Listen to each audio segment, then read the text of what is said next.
Hey guys, this is year 2 or season 2 of me owning the 6-person Intex PureSpa, and so far so good. It's worked really well.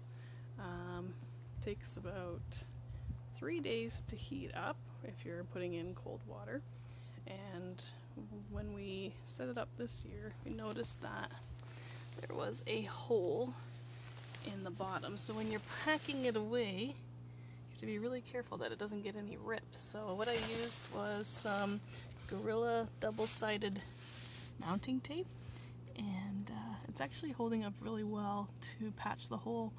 I'm using this because it's stretchy, and obviously the inflatable spa expands and contracts, so I think this tape will expand and contract with it.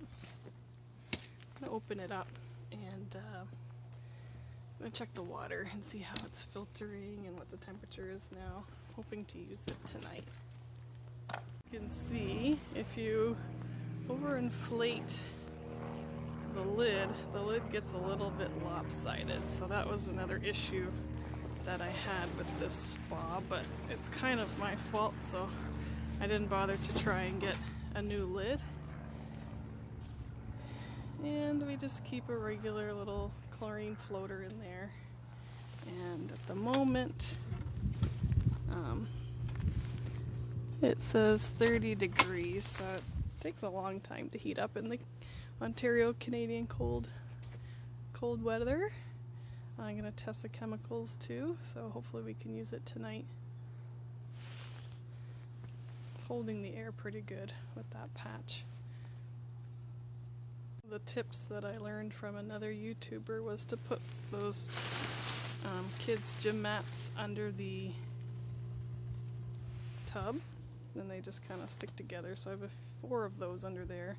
They wouldn't actually cover the entire base, but it's going to give it a bit more insulation from heat being lost through the bottom.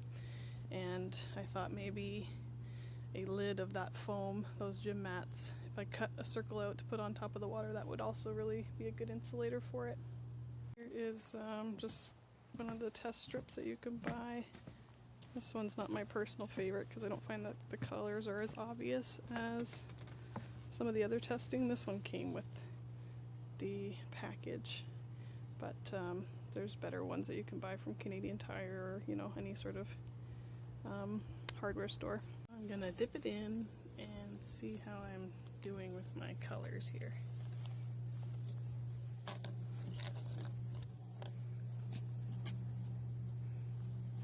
Got pretty good free chlorine because it is green.